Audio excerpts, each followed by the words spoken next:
तो हेलो दोस्तों, कैसे हैं आप सब। आप सभी का दोबारा से स्वागत है मेरे एक और नए वीडियो में। तो जैसा कि आप सभी जानते हैं, तोशिबा ने अपने 3 सीरीज़ का टीवी लॉन्च कर दिया है और 3 सीरीज़ में उन्होंने कुल 7 टीवी लॉन्च किया है। लास्ट वीडियो में मैंने तोशिबा का U50 सीरीज़ का जो टीवी है उसका डिटेल में स्पेसिफिकेशन को डिटेल में बताया है और इसका जो प्रोज एंड कॉन है उसके बारे में भी मैंने डिटेल में यहाँ पे बातें की है। तो जो वो वीडियो नहीं देखा है तो ऊपर आई बटन में आ जाएगा, वो वीडियो ज़रूर चेकआउट करें। और जो वीडियो देख चुका है उनको बहुत बहुत धन्यवाद। और इस वीडियो में हम बात करेंगे तोशिबा का दूसरा जो मॉडल है L50 सीरीज़ का, उस टीवी के बारे में इस वीडियो में बात करेंगे। और एक मॉडल जो उन्होंने लॉन्च किया है U79 सीरीज़ का, वो वाला वीडियो 2 से 3 दिन में मेरे चैनल में आ जाएगा।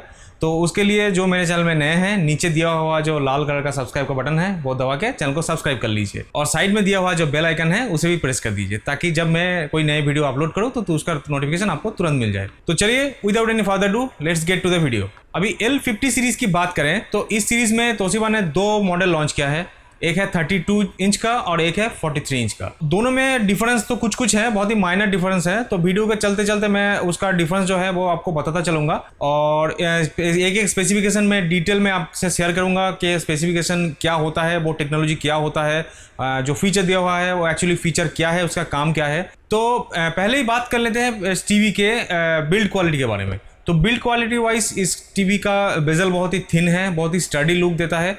और जैसा कि L50 सीरीज़, इन तीनों सीरीज़ का L50, U50 और U79, ये तीनों सीरीज़ का एकदम लो एंड मॉडल में आता है, एकदम लो एंड बजट का है। तो उस हिसाब से देखा जाए तो इसका बिल्ड क्वालिटी बहुत ही अच्छा है, मुझे तो बहुत ही अच्छा लगा है। मेटलिक स्टैंड है और नीचे का जो बेजल्स है बहुत ही थिन है और देखने में बहुत ही स्टडी लगता है और एक प्रीमियम लुक उभर के सामने आता है। तो पहले इस टीवी के ऑपरेटिंग सिस्टम के बारे में बात कर लेते हैं। इस टीवी का ऑपरेटिंग सिस्टम जो है तोशिबा का प्रोप्राइटरी ऑपरेटिंग सिस्टम दिया हुआ है, विदा ऑपरेटिंग सिस्टम। ये एक लिनक्स बेस्ड ऑपरेटिंग सिस्टम है, एंड्रॉयड ये नहीं है। और ये बहुत ही हल्का होता है, एकदम ही रिसोर्स हंग्री नहीं है, तो इसलिए आपका नेट भी बहुत ही कम खाता है और नेविगेशन भी फास्ट होता है। मतलब एक कमांड आप देते हैं, कुछ स्विच ऊपर नीचे करते हैं तो जो कर्सर होता है या बार होता है वो बहुत ही जल्दी ऊपर नीचे होता है, एकदम भी लैग नहीं होता है इसमें। तो नेविगेशन में आपको नेविगेशन करने समय आपको बहुत ही स्मूथ एक्सपीरियंस यहाँ पे आपको मिलेगा। और सर्च करने पर भी यहाँ पे आपको बहुत ही फास्ट सर्च ऑप्शन यहाँ पे आपको देखने को मिलेगा। और ये टीवी एंड्रॉयड के मुकाबले 3 गुना ज़्यादा फास्ट बूटअप होता है और 20% फास्ट ये आपका सर्च कर सकता है एक चैनल से दूसरे चैनल में जाने के टाइम। ये जो सर्च का टाइम लगाता है वो 20 गुना ज़्यादा फास्ट है देन एंड्रॉयड। ठीक है, तो उस हिसाब से देखा जाए तो विदा ऐप बहुत ही अच्छा है।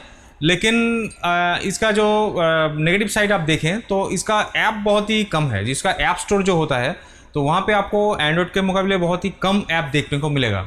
बेसिक कुछ ऐप जो होता है जैसे प्राइम वीडियो हो गया, यूट्यूब हो गया, हंगामा हो गया, ऐसे कुछ ऐप्स जो हो गया, वेदर ऐप हो गया, ब्राउज़र हो गया, ऐसे कुछ ऐप यहाँ पे प्री इंस्टॉल दिया हुआ है, वो आपको देखने को मिलेगा। लेकिन जैसे बूट होता है और डिज्नी प्लस हॉटस्टार होता है, ये अवेलेबल नहीं है।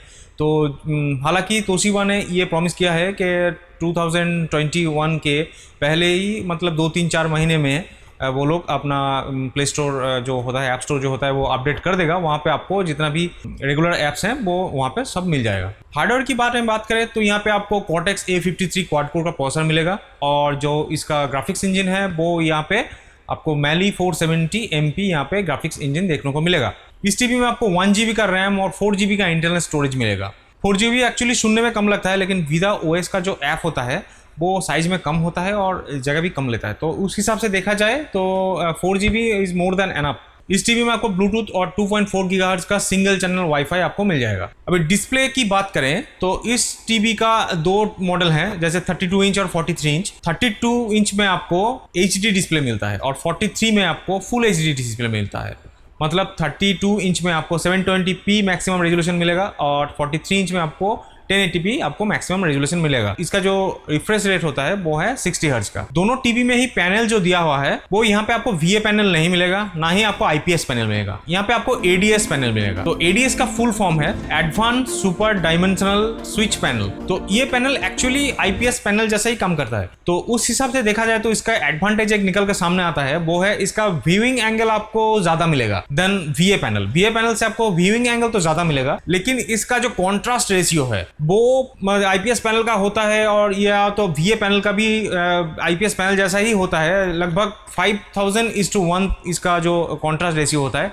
लेकिन इस ADS पैनल में आपको 1200:1 का कॉन्ट्रास्ट रेशियो मिलता है। तो मतलब इसका जो पिक्चर विविडनेस है, कलर विविडनेस है, और जो डीप कॉन्ट्रास्ट जो है वो थोड़ा सा IPS और VA पैनल से आपको कम देखने को मिलेगा। ग्राफिक्स प्रोसेसिंग इंजन इसका जो दिया हुआ है वो है Civo ग्राफिक्स इंजन। तो ये एक मतलब अच्छा टेक्नोलॉजी है, मतलब इसका जो ग्राफिक्स है वो बहुत ही स्मूथ आपके सामने आए, इसलिए ये ग्राफिक्स इंजन इस टीवी में दिया हुआ है। ये Civo जो ग्राफिक्स इंजन होता है ये भी तोशिबा का खुद का बनाया हुआ है, और तोशिबा का प्रोप्राइटरी ये जो हार्डवेयर है वो तोशिबा का प्रोप्राइटरी है। तो मतलब इस हिसाब से देखा जाए तो हम बहुत ही ट्रस्ट कर सकते हैं। दूसरे कंपनी की तरह ये इधर उधर से दूसरे कंपनी से लेके ये अपना सामान नहीं बनाता। तोशिबा एक 68 ईयर का ट्रस्टेड कंपनी है, तो इनका बहुत सारा हार्डवेयर, बहुत सारा सॉफ्टवेयर इनका खुद का प्रॉपर्टी है। तो उस हिसाब से देखा जाए तो ये बहुत ही एक अच्छी बात है। U50 सीरीज की तरह इस टीवी में भी आपको एक्टिव मोशन रेजोल्यूशन प्लस देखने को मिलेगा। मतलब ये MEMC की तरह काम करता है। फास्ट मूविंग ऑब्जेक्ट या फास्ट मूविंग सब्जेक्ट को ये फ्रेम बाय फ्रेम मतलब प्रोसेस करके बहुत ही स्मूथ एक्सपीरियंस आपको देता है व्यूइंग में, और आपको बहुत ही क्लियर पिक्चर मिलता है। मतलब फास्ट मूविंग सब्जेक्ट एक्चुअली क्या हो जाता है, वो ब्लरी हो जाता है कभी कभी किसी किसी टीवी में। तो ये यहाँ पे आपको देखने को नहीं मिलेगा, यहाँ पे आपको बहुत ही शार्प पिक्चर यहाँ पे देखने को मिलेगा। ऑडियो की बात करें तो 32 इंच में आपको 20 वाट का ऑडियो मिलता है, और 43 इंच में आपको 24 वाट का ऑडियो आउटपुट आपको यहाँ पे मिलता है। दोनों टीवी में ही आपको 2 स्पीकर दिया हुआ है नीचे की तरफ। DBX डॉल्बी साउंड यहाँ पे आपको मिलता है। DTS या ट्रू सराउंड साउंड यहाँ पे आपको देखने को नहीं मिलेगा। और कुछ एडिशनल फीचर की बात करें तो यहाँ पे आपको देखने को मिलेगा dynamic mode, bright on, picture optimiser, ऐसा कुछ एक्स्ट्रा फीचर यहाँ पे आपको देखने को मिलेगा। डायनामिक मोड ये हो गया जब मतलब कोई स्पोर्ट्स आप देख रहे हैं, स्पोर्ट्स चैनल में स्पोर्ट्स देख रहे हैं। स्पोर्ट्स तो एक्चुअली बहुत ही एक फास्ट फ्रेम होता है, मतलब सब मूवमेंट करते रहते हैं हर वक्त, बहुत ही फास्टली बहुत ही वहाँ पे मूवमेंट होता है। तो पिक्चर ब्लरी ना हो, इसलिए पिक्चर को बहुत ही परफेक्टली एनहेंस करने के लिए ये मोड दिया जाता है। और ब्राइटनेस ऑन जो है एक्चुअली फीचर वो है जो डार्क एरिया है, तो डार्क एरिया को प्योरली ब्राइट करने के लिए ये एक्स्ट्रा फीचर यहाँ पे दिया हुआ है। और पिक्चर कलर ऑप्टिमाइजर जो यहाँ पे फीचर है वो एक्चुअली है कि एक एरिया में पर्टिकुलर एक किसी सीन में जो कलर है उस कलर को वो डिवाइड करके अलग अलग, मतलब एक ग्रीन पर्टिकुलर है तो ग्रीन को डिवाइड करके अलग अलग 3-4 टाइप का ग्रीन वहाँ पे आपको देखने को मिलेगा। आप इस टीवी में गेम्स खेलते टाइम गेम्स को यहाँ पे वायरलेसली स्क्रीन मिररिंग कर सकते हैं। हालांकि तोशिबा ने यहाँ पे रिवील नहीं किया है कि कौन सा कंपनी का और कौन सा ऐप यहाँ पे यूज़ किया गया है स्क्रीन मिररिंग के लिए। तो ये एक अच्छी फीचर तो है, लेकिन मुझे यहाँ पे लगता है कि इस बजट में, मतलब इस ऐसे लो एंड मॉडल के टीवी में स्क्रीन मिररिंग गेम प्ले के टाइम मतलब रियल टाइम में आपको एक्सपीरियंस नहीं मिलेगा। मतलब ये जो टाइम होता है, मतलब आपके फ़ोन में डिस्प्ले जो दिखाएगा टीवी में जाते जाते वो थोड़ा टाइम लगा लेता है ऐसे टीवी, ऐसे मतलब दाम के टीवी में। अगर हाई एंड मॉडल की बात करें 80-90 हज़ार के टीवी में अगर बात करें तो तब भी वहाँ पे चल जाता है कि रियल टाइम में आपको गेम प्ले स्क्रीन मिररिंग हो सकता है। लेकिन इस मॉडल में और इस प्राइस रेंज में आपको रियल टाइम, मुझे नहीं लगता कि रियल टाइम ये स्क्रीन मिररिंग यहाँ पे हो सकता है। लेकिन कंपनी ने ये फीचर यहाँ पे दिया हुआ है इस मतलब इस सेगमेंट के टीवी में, ये बहुत ही एक अच्छी बात। तोशिबा का जो रिमोट है तो इस रिमोट के ऊपर आपको डेडिकेटेड जो ऐप्स है, मतलब प्री इंस्टॉल जो ऐप है, मतलब नेटफ्लिक्स हो गया, यूट्यूब हो गया, अमेजन प्राइम हो गया, इसका अलग से एक बटन यहाँ पे दिया हुआ है। तो ये कंपनी बोलता है क्विक रिमोट, तो एक्चुअली ये मतलब क्विक रिमोट कोई फीचर नहीं है। इससे पहले बहुत सारे टीवी में ये फीचर दिया हुआ है, तो कंपनी ने अलग से एक नाम दे दिया क्विक रिमोट। तो चलो ठीक ही है, तो फीचर तो ये देना ही था, क्योंकि आजकल जितने भी बाजार में टीवी आ रहे हैं सभी में डेडिकेटेड ऐप्स का बटन दिया हुआ होता है। टोटल डिस्क्रिप्शन की बात करें तो टीवी का हर एक फीचर का अलग अलग डिस्क्रिप्शन मैंने डिटेल में आपको दे दिया है। तो उम्मीद है इस टीवी का एक क्लियर पिक्चर, क्लियर स्पेसिफिकेशन का जो क्लियर पिक्चर है वो आपके सामने आ गया होगा। अभी इस रेंज के दूसरे जो टीवी की बात करें तो उसमें आपको एंड्रॉयड मिलता है। तो ऐसे बहुत से ऑप्शन आपको बाजार में मिल जाएगा। वन प्लस का टीवी मिल जाएगा जो 13,000 के रेंज में मिलता है, 32 इंच का। अभी तो थोड़ा सा दाम उसका बढ़ गया है, लगभग 15,000 के रेंज में आपको मिल जाएगा। और एमआई का जो होराइजन एडिशन है वो भी इस प्राइस में आ जाएगा। इस प्राइस में हाइसेंस का टीवी भी आ जाएगा। ऐसे बहुत सारे कंपनियों का टीवी इस रेंज में आपको आ जाएगा जो एंड्रॉयड है। तो इसका सभी फीचर तो ठीक है। तो एक मतलब कॉन्स जो मुझे सबसे ज़्यादा लगता है कि इसका विदा ऐप, तो विदा ऐप तो मुझे इतना ज़्यादा फ़िदा नहीं कर पाया है, तो मुझे नहीं मालूम कि आप लोगों को कितना फ़िदा करेगा।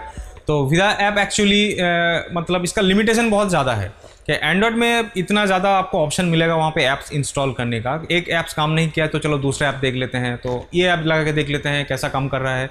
तो ये ऐप अगर ख़राब है तो इसे अनइंस्टॉल कर देते हैं, तो दूसरा लगा लेते हैं। बहुत सारा ऑप्शन आपको मिलेगा। लेकिन तोशिबा का ऐप स्टोर इतना ज़्यादा अभी मतलब नहीं है। मतलब ज़रूरत का कंटेंट तो बहुत सारा आपको मिल जाएगा, लेकिन ज़रूरत का कंटेंट उतना ज़्यादा आपको वहाँ पे देखने को नहीं मिलेगा। कुछ मतलब जो एसेंशियल ऐप है वो अभी अवेलेबल नहीं है, जो उन्होंने कहा है कि 2021 के फर्स्ट क्वार्टर तक आपको वो लोग प्रोवाइड कर देगा। तो कर देता तो बहुत ही अच्छा है, लेकिन अगर नहीं मिलता है तो बहुत ही दिक्कत होगा। ये एक माइनस पॉइंट हो गया। तो इस वजह से ये टीवी लेने का सोचना पड़ रहा है कि ले या नहीं ले। तो ये सब आपके ऊपर है। मुझे तो अपना सिर्फ डिस्क्रिप्शन बताना है, फीचर बताना है, तो मैंने डिटेल में आपको सब बता दिया ताकि आप दूसरे टीवी से इसे कंपेयर कर सको। तो चलिए, उम्मीद है फ्रेंड ये वीडियो आपको पसंद आया है तो वीडियो को लाइक कर दीजिए। नीचे दिया हुआ लाल कलर का जो सब्सक्राइब का बटन है उसे दबाकर चैनल को सब्सक्राइब कर लीजिए, और साइड में दिया हुआ जो बेल आइकन है उसे भी प्रेस कर दीजिए। तो चलिए मिलते हैं नेक्स्ट नए वीडियो में। Thanks for watching.